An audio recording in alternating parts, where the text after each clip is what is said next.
Which TCU program has the most positive outlook moving forward? And are the Frogs hot on the heels of another 4-star recruit? All that and more coming up next here on Locked On Horned Frogs. It's your team. We do it here every day.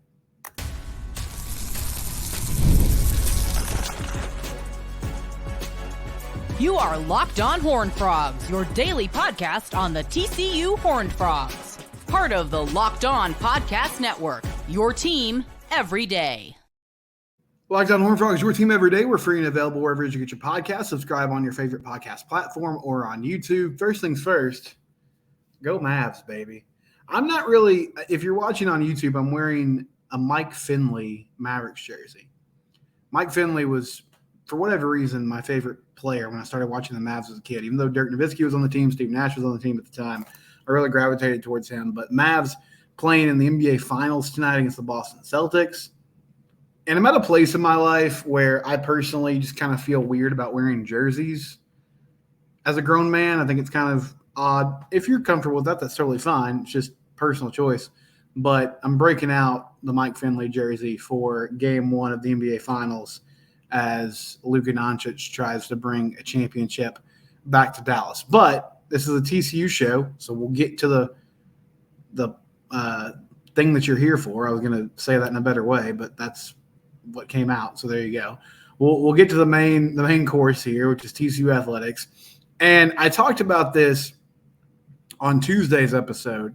I threw out a question in segment 2, and I limited it to 4 sports. So there are some great programs at TCU, like women's soccer, men's tennis that just won a national title, the rifle team, equestrian, volleyball. I get all of it, both beach volleyball and indoor volleyball.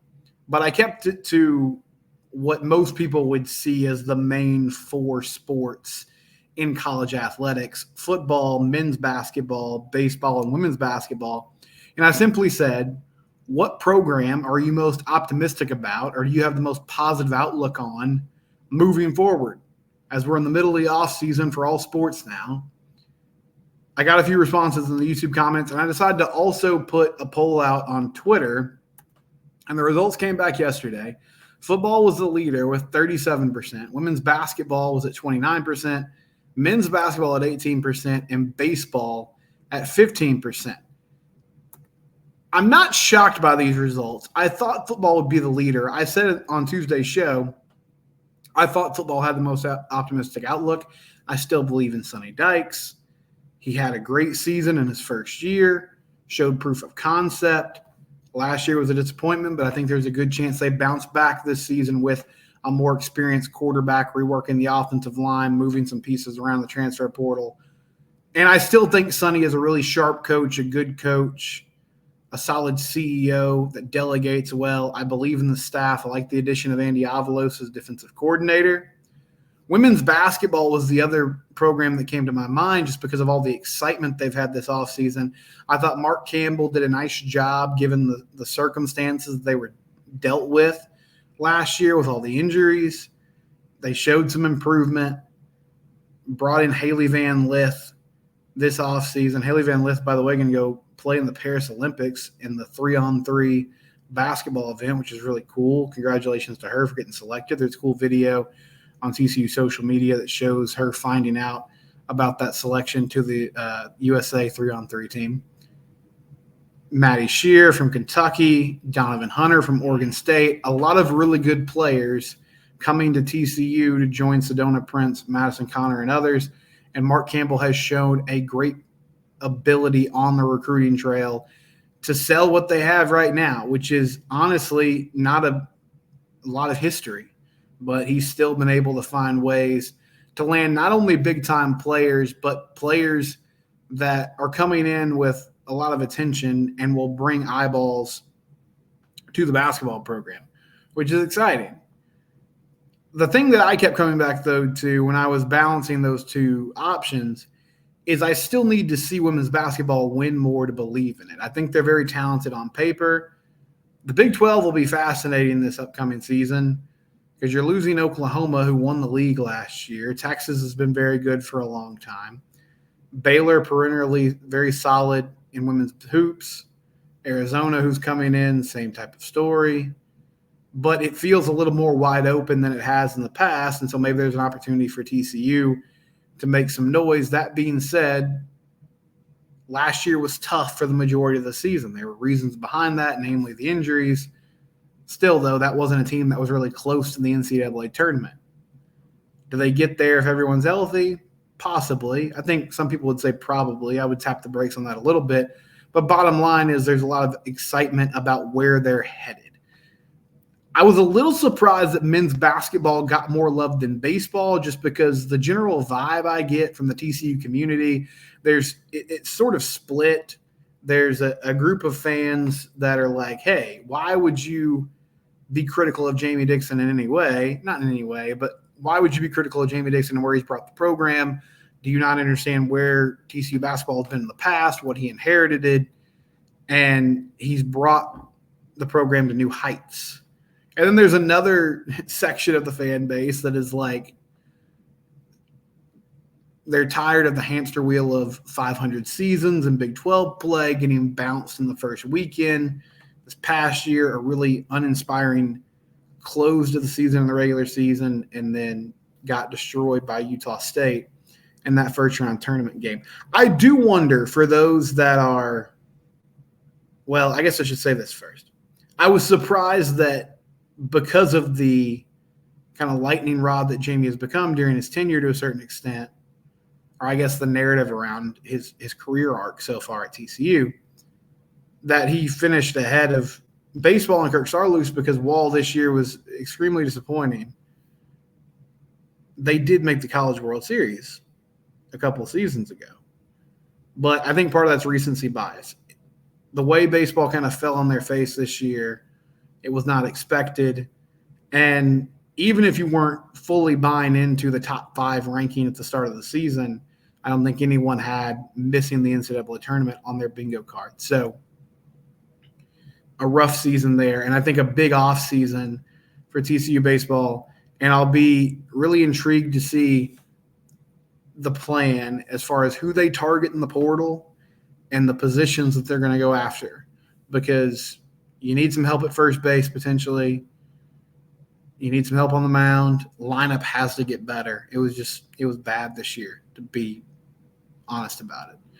And so that roster transformation, if there is one, is going to be fascinating to me to see how it plays out. I do wonder, going back to basketball for a second, though, if you're a Jamie Dixon detractor, what is it you want to see that will sort of turn the tide in your belief? Is it making it to the Sweet 16? Is that the goal? Is it just finishing better than 9-9 in conference play? Like, what's the next step you want to see this team take?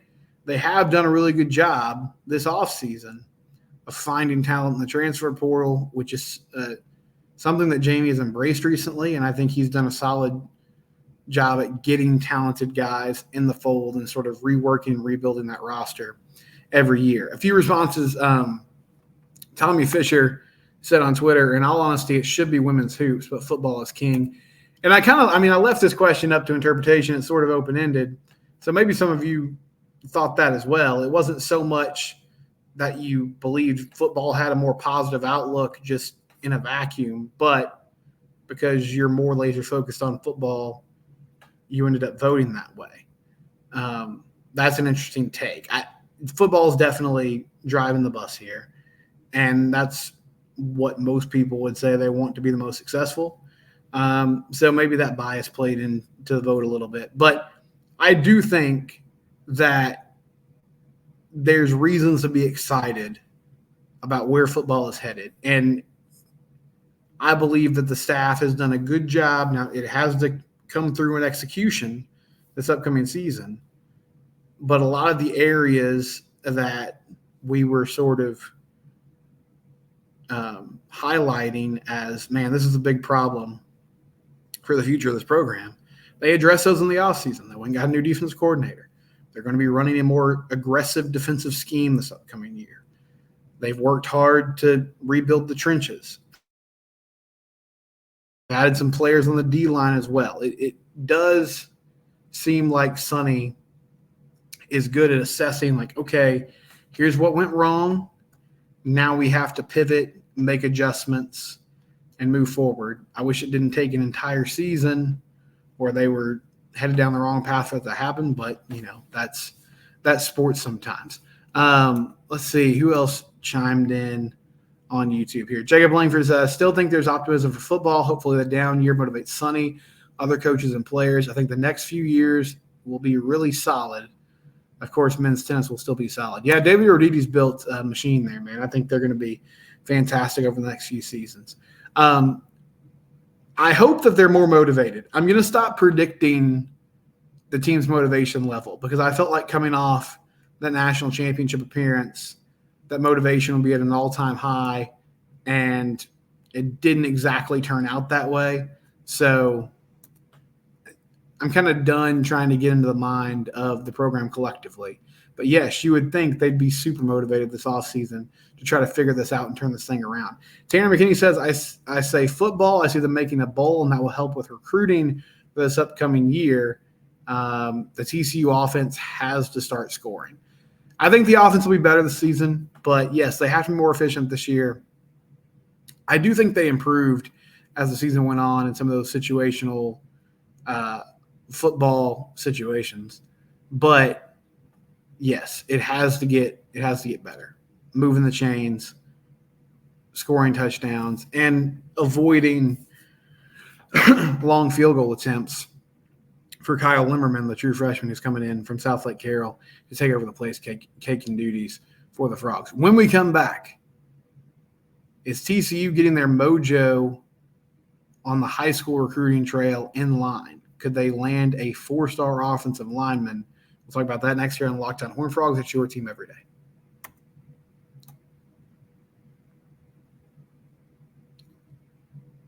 The Gametime app. Man, I love finding tickets on the Gametime app. Are you sitting here thinking, I'd love to go to the NBA Finals in Dallas, but it's just a pipe dream? Well, maybe check out the Gametime app. And if you use the promo code LOCKEDONCollege, you'll get $20 off your first purchase. So if you're having to pay $600 for tickets, knock those $20 off. And it's only $580. Whole new world, baby. Whole new world. Gametime. I do love this app, though, because they make it super easy and convenient to buy tickets. They tell you exactly what the fees are going to be. They show you a picture of what your view is going to be from your seat. Gametime makes it super easy, super simple. And they have last-minute deals, flash sales, even up to an hour before tip-off or, the start time of whatever event you're interested in. Gametime can make it happen for you. If you need to buy tickets on the secondary market, use the Gametime app. Download the app today. Promo code LOCKEDONCollege for $20 off your first purchase. Gametime. Locked On College, $20 off your first purchase. Terms and conditions do apply.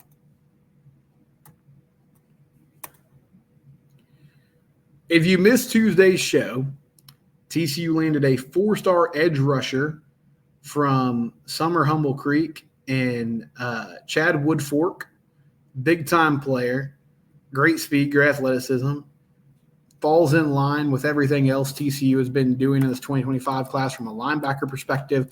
They're getting guys that can go sideline to sideline, that can make plays behind the line of scrimmage, and that have position flexibility, whether that's playing on the line as an edge rusher, a more traditional defensive end type, or being in coverage, your prototypical inside linebackers as well by landing guys like Sam Haley and Dylan Arkansas. Andy Avalos and that defensive staff doing a great job recruiting so far.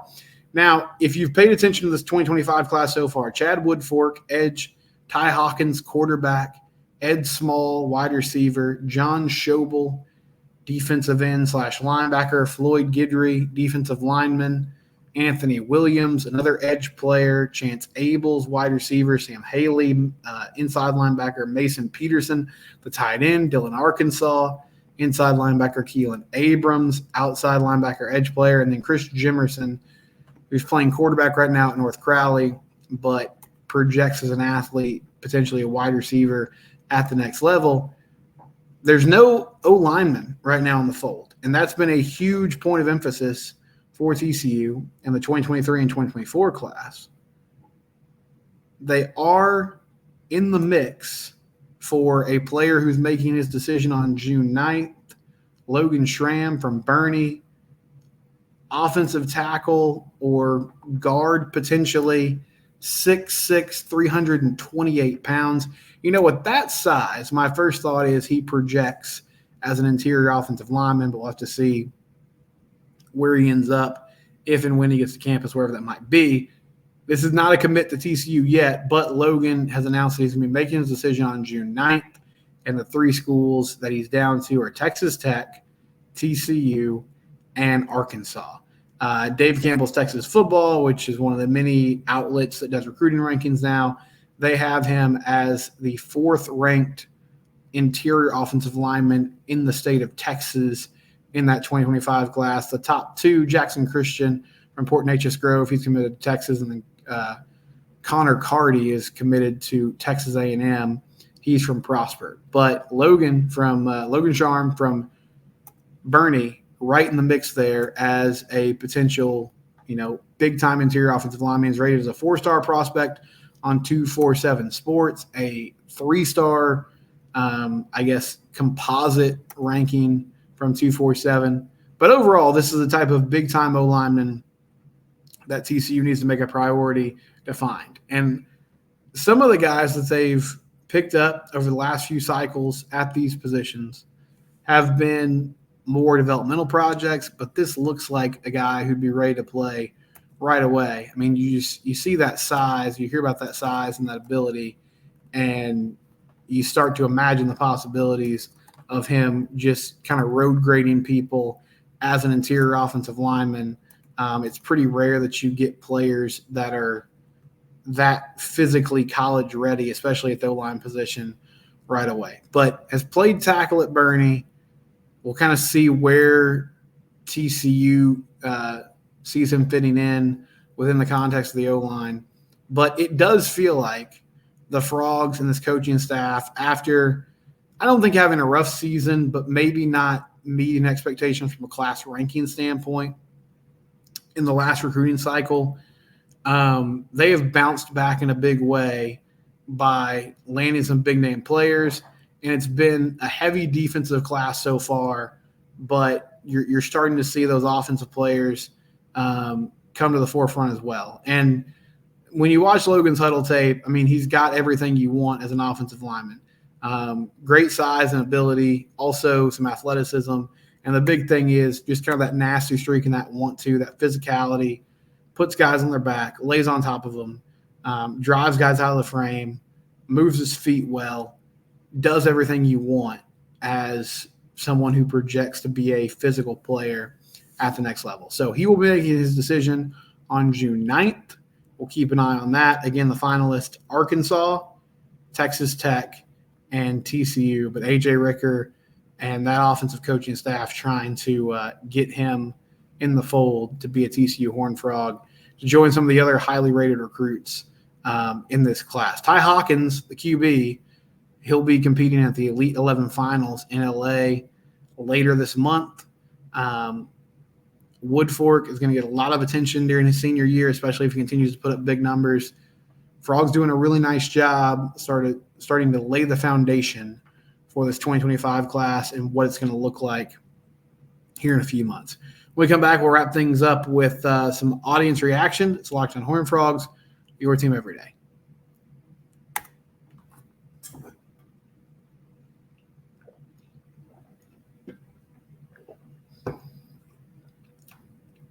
A few more thoughts from Tuesday's show. A couple people reached out. Big Easy said, now hold on to him, referring to Chad Woodfork. The SEC will come knocking.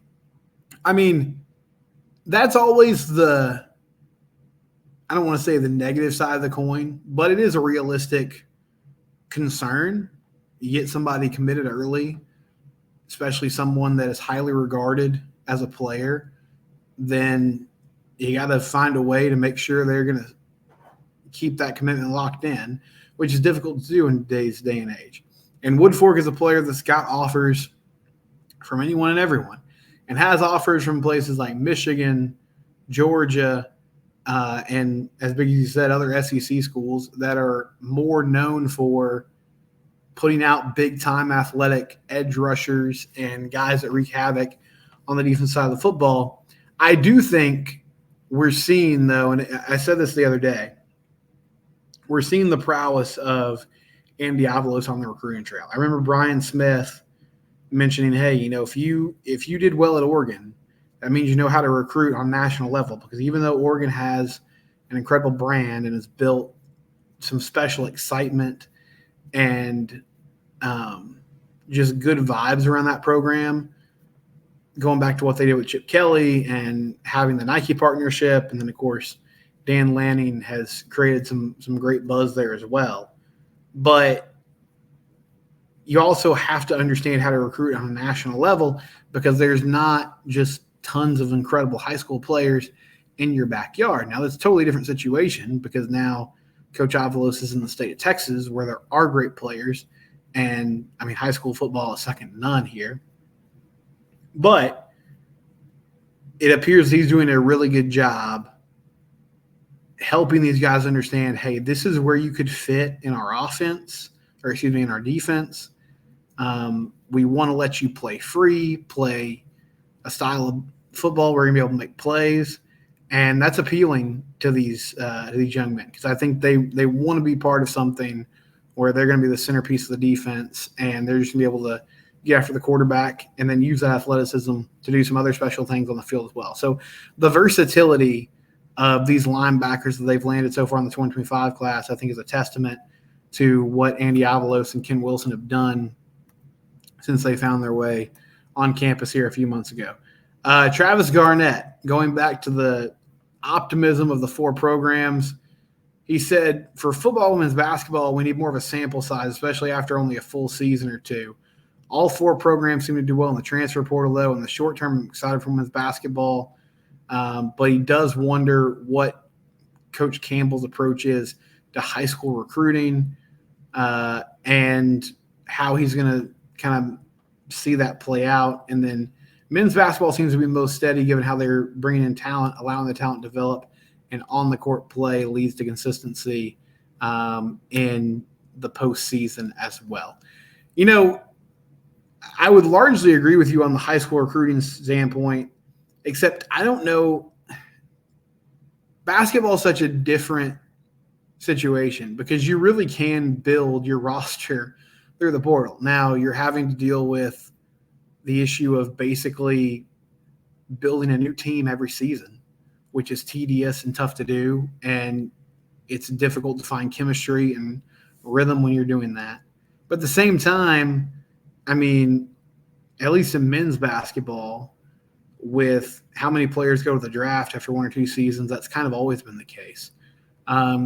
So I don't know. We'll see how Coach Campbell sort of gets involved with high school recruiting. I mean, he's in a great place in DFW where there's going to be talented players.